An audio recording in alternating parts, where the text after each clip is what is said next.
मेरी आप भी थी जिसे सुनकर आपको बहुत मज़ा आने वाला है। मेरी शादी वाले दिन मेरा नौजवान देवर बहुत खुश था। मैंने हमेशा से अपना छोटा भाई समझा था और वो भी मुझे भाभी वहाँ कहकर घर पुकारता था। मेरे पति की मृत्यु के कुछ दिन बाद मुझे अकेले सोने में डर लगता था, इसलिए मैं अपने देवर को अपने साथ बिस्तर पर सुलाने लगी। सर्दियों की रातें थी और एक ही बिस्तर में अपने देवर के साथ सोना मुझे बहुत अजीब सा लगता था।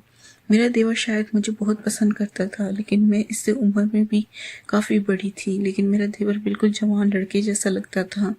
मेरी पति की मृत्यु के बाद मैंने बहुत मुश्किल से गुजारा किया था, लेकिन मैं कब तक इस तरह जीवन का चलाती। इस रात मैंने सोचा कि एक बार अपने देवर को आजमा के देखती हूँ।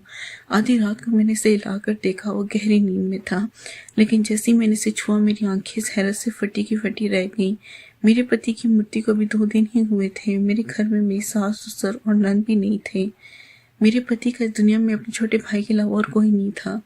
रोहन की उम्र भी ठीक थी, वो मुझसे छोटा था। मैंने इसे कभी छोटे भाई से ज़्यादा कुछ नहीं समझा। जब मेरी शादी हुई तब तो वो मेरी शादी के दिन बहुत खुश था। वो कहता था इसे नई माँ मिल गई है, लेकिन मेरी माँ मुझे हमेशा समझाती, बेटी तुम्हारा देवर तुम्हारा बेटा नहीं है, इससे दूरी बनाए रखना। थोड़े समय बाद वो बड़ा हो जाएगा, फिर तुम इसलिए अभी से इस आदत डालो कि वो तुम्हारी कमरे में बिना अनुमति ना आए। मैंने कई बार देखा है कि तुम्हारा देवर बिना वजह तुम्हारे कमरे में आ जाता है। बेटी तुम्हें ऐसा नहीं करना चाहिए। तुम एक शादीशुदा लड़की हो, तुम्हें अपने पति और घर वालों को भी परवाह करनी चाहिए। मैं अपनी माँ की बात सुनती तो मुझे लगता कि वो रोहन के बारे में गलत सोचती है, इसलिए मैं इनकी बातों पर नाराज़ हो जाती थी। लेकिन जब मैं बेसहारा हो गई, मेरे पति इस दुनिया से चले गए, तो मेरी आंखों से आंसू बह रहे थे। मैं सोच भी नहीं सकती थी कि वो मुझे अपने भाई के साथ छोड़कर चले जाएंगे। मेरी ज़िंदगी मुश्किल में पड़ गई थी। रो रो कर मेरा बुरा हाल था। रात के 12 बज गए थे। मेरा देवर रोहन अभी तक घर नहीं आया था। शायद वो अपने रिश्तेदारों के साथ व्यस्त था। मेरा दिल इस बात से सतुनश था कि अगर वो घर नहीं आता तो ये अच्छी बात है, क्योंकि अगर वो घर आ जाता तो मुझे महसूस होता। मुझे बार बार अपनी माँ की बातें याद आ रही थी। तब इस बड़े घर के दरवाजे पर दस्तक हुई। मेरा दिल उछल कर गले में आ गया।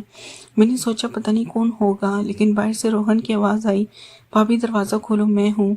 मैंने डरते डरते दरवाज़ा खोला। आज ये घर मुझे जंगल जैसा लग रहा था। रोहन मुझे एक छोटा सा भेड़िया लग रहा था। पता नहीं क्यों मैं इसके बारे में इतना बुरा सोचने लगी थी। भाभी आपने खाना खाया? इसने मासूमियत से पूछा। इसकी नज़रें झुकी हुई थी और उसके हाथ में एक थैली थी। थैली में चावल थे जो होटल से लाए हुए लग रहे थे। इसने एक प्लेट में चावल डाले और मेरे सामने रख दिए। भाभी मुझे खाना बनाना नहीं आता, मैं आपके लिए बाहर से खाना लाया हूँ, आप खा लीजिए वरना आप भूख मर जाएंगी। मैं अपने भाई के बाद अपनी माँ को नहीं खोना चाहता। रोहन की आंखों में भी आंसू थे। वो मुझे माँ कह रहा था, लेकिन मेरी भी भाभी को चिंता करने की जरूरत नहीं है, मैं आपका सहारा बनूंगा। आप इस घर से कभी मत जाइए। माँ की बातें मेरे दिमाग से निकल नहीं रही थी। वो भावुक बातें कर रहा था, लेकिन मेरे मन में कई अश्कनाएं घूम रही थी। फिर इसने एक अजीब बात कही, भाभी आप इस कमरे में सो जाएं, दूसरा कमरा तो छत के पास है। मुझे लगता है कि आपको इस छत वाले कमरे में नहीं रहना चाहिए। आप तो सबको पता है कि हमारे घर में भाई की मृत्यु हो गई है, कोई भी बुरी नीयत से हमारे घर आ सकता है। मैं हैरान थी कि रोहन इतनी छोटी उम्र में ऐसी बातें क्यों कर रहा है। क्या किसी ने इसे कुछ कहा था? लेकिन इसकी बातें मुझे ठीक लगी। मैं इसके कमरे में चली गई। रोहन का कमरा दूसरी तरफ था, जबकि मैं और मेरे पति छत के पास वाले कमरे में रहते थे। मुझे बहुत अजीब लग रहा था। आज पहली बार मैं कमरे के अलावा किसी और के कमरे में आई थी, लेकिन जो कुछ मैंने रोहन के कमरे में देखा, इसने मेरी आंखें फटी की फटी रहने पर मजबूर कर दी। कमरे का दरवाज़ा बंद करते ही मेरी नज़र एक ऐसी चीज़ पर पड़ी जिसने मेरे होश उड़ा दिए। वैसे तो वह जवान लगता था, लेकिन मेरी माँ की बात सही थी। रोहन जो कुछ कर रहा था वो बड़ा और समझदार आदमी कह सकता था। इसके कमरे में मेरा जेवर देखकर मेरा दिल खटक उठा था। ये सब रोहन के हाथ कैसे लग गया? ये बहुत ही मैंने इसे तालों में छुपा कर रखा था। लेकिन अजीब बात थी, मैंने सोचा कि सुबह होती ही मैं इससे इस बारे में सवाल करूंगी, लेकिन इस वक्त मुझे बहुत नींद आ रही थी। मैंने और सोने की तैयारी करने लगी। पता नहीं क्यों मुझे बहुत नींद आ रही थी, हालांकि पिछले 2 दिनों से मुझे नींद नहीं आई थी। दरवाजे को अंदर से अच्छी तरह बंद कर लिया, लेकिन आज मुझे लग रहा था कि जैसे रोहन के लाए चावल खाने से मेरी आंखों पर नींद छा रही थी। मैंने सोचा कहीं चावल में कुछ तो नहीं मिला, लेकिन मेरे सोचने का मौका ही नहीं मिला। जब मेरी आंख खुली तो सुबह के 12 बज रहे थे। मैं हैरान थी कि मुझे आज इतनी नींद कैसे आ गई। चावल खाने के बाद मेरी आंखें ऐसे बंद हुई जैसे किसी को शराब पिला दी हो। मैं हैरान थी, ऐसा तो नहीं होना चाहिए था। मेरे मन में बार बार यही ख्याल आ रहा था कि कहीं रोहन के लाए चावल में कुछ मिलाकर तो नहीं दिया गया, लेकिन रोहन ऐसा क्यों करेगा। मैं आंखें मलते हुए बाहर आई तो देखा कि रोहन किचन में चाय बना रहा था। इसे देखकर मुझे बहुत बुरा लग रहा था। भाभी, आप सो गई थी, आपको अच्छी नींद आई ना। इसने मेरी तरफ देखकर कहा। मैंने लहजे में कहा, हाँ आज मुझे बहुत नींद आई। क्यों नहीं आएगी भाभी, मैंने आपके चावल में नींद की गोली मिलाई थी। मैंने अपने दोस्त को बताया था कि मेरी भाभी को नींद नहीं आती। इसने कहा कि खाने में नींद की गोली मिला दो, इससे वो आराम से सो जाएंगी। मैं हैरान हो गई कि रोहन इतनी नीच हरकत कैसे कर सकता है। रोहन, तो ऐसे कैसे सोच सकते हो। तब अपनी भाभी को बेहोश करना चाहते थे। नहीं भाभी, मैं तो चाहता था कि आपको अच्छी नींद आए। अब आप तरोताज़ा लग रही हैं, लीजिए चाय पीजिए। इसने चाय मेरे सामने रख दी। मैं शक में पड़ गई। तुमने इसमें भी कुछ मिलाया तो नहीं। भाभी, मैंने तो आपको सुकून के लिए नींद की गोली मिलाई थी। आप कहें तो मैं ये चाय आपके सामने पी लेता हूँ। चले हम आधी आधी पी लेते। इसने गिलास से चाय घूंट लिया और मुझे दिखाया। मैं इस पर यकीन कर बैठी। मैंने कहा, ठीक है, मुझे माफ़ कर दो, मैं तुम्हारे बारे में शक करती हूँ। रोहन का चेहरा देखकर मुझे इसकी मासूमियत पर यकीन हो जाता था। इसके चेहरे पर वाकई बहुत मासूमियत थी। मैंने इस दिन से इसे कुछ नहीं कहा। मैं जानना चाहती थी, क्योंकि जो कुछ मैंने इसके कमरे में देखा था, इसकी कोई माफ़ी नहीं थी। थोड़ी देर बाद इसने खुद ही बात शुरू की।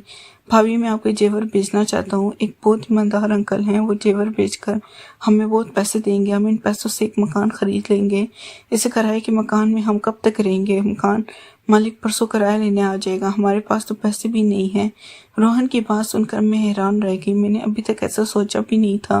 वो ऐसा कैसे सोच सकता था। मैंने कहा, रोहन, तुम्हें ये ख्याल कैसे आया कि हम नया घर खरीदें। भाभी, मुझे आगे शादी भी करनी है, हमें सारी ज़िंदगी एक साथ रहना है। हमारे पास अपना घर होना चाहिए। किराए के घर में इंसान सिर्फ जलील होता है। रोहन की बात ठीक थी, इसलिए मैंने जेवर के बारे में कुछ नहीं कहा, लेकिन मुझे डर था कि अगर जेवर बेचकर पैसे और मेरा देवर नौजवान था, ऐसे में कोई भी हमें आसानी से धोखा दे सकता था। मैंने सोचा कि इस बारे में मैं अपने मायके वालों से सलाह लूँ। मैंने इनसे कहा कि मैं जेवर बेचकर घर खरीदना चाहती हूँ, लेकिन इन्होंने कहा, घर खरीदने की ज़रूरत नहीं है, तुम अब बेवा हो चुकी हो, तुम्हें हमारे घर आना होगा। मैं इनके घर नहीं जा सकती थी। मैं जानती थी कि मेरे भाई अपनी पतियों के गुलाम है। वे अपनी बेवा बहन को कभी सहारा नहीं देंगे। जिंदगी भर इनके सहारे नहीं रहा जा सकता। ये अच्छा मौका था, मैं अपनी जेवर बेचकर घर खरीद सकती थी। मेरे पति ने मेरे लिए बहुत सारा जेवर बनवाया था, लेकिन अपने भाइयों की नीयत देखकर मैंने जेवर बेचने का इरादा कर लिया। मैंने रोहन से कहा, तुम चाहो तो जेवर बेच दो। मैं अपने मायके वालों के रवैये से निराश हो चुकी थी। रोहन ने अपने अंकल को जेवर दे दिए। 2 दिन बाद इन्होंने हमें एक बहुत अच्छी जगह पर घर की चाबी और कागजात दे दिए। मैं इसे पूरे प्रकरण पर हैरान थी। 2 दिन में इतनी जल्दी घर कैसे मिल सकता है। लोगों को घर के लिए कितना काम करना पड़ता है, कागजात, इंतकाल और बहुत कुछ। लेकिन जब रोहन ने कागजात मेरे हाथ में दिए तो मैं हैरान रह गई। वो छोटा था, लेकिन इसकी सोच बड़ों जैसी थी। फिर इसने एक अजीब बात की, भाभी, हम घर साफ कर लेंगे, फिर आपसे ज़रूरी बात करनी है। इसकी आंखों में एक अजीब सी बेचैनी थी। देखकर मैं समझ नहीं पा रही थी कि वो मुझसे क्या कहना चाहता है। इस वक्त मैं जल्दी में थी। हमने घर में सारा सामान रख दिया था। अब हमें खाने पीने और राशन की चिंता थी। मैंने तो कभी नौकरी भी नहीं की थी। फिर रोहन ये क्यों कह रहा था कि इसे मुझसे ज़रूरी बात करनी है। मेरे मन में कई सवाल थे, लेकिन मैं चुप रहना चाहती थी। शाम को मैंने सारा सामान अपनी जगह पर रख दिया। वैसे भी हमारा सामान ज़्यादा नहीं था। मैंने अच्छा खाना बनाया, बिल्कुल वैसे जैसे मैं अपने पति के लिए बनाया करती थी। मैं रोहन का इंतज़ार कर रही थी, क्योंकि वो उस घर का हिस्सा था। मैं नहीं चाहती थी कि वो बाहर जाकर गंदा खाना खाए। मैंने इसके दिन घर वो नहीं आया। मुझे इस अजीब लगा, इस वक्त घर होना चाहिए था।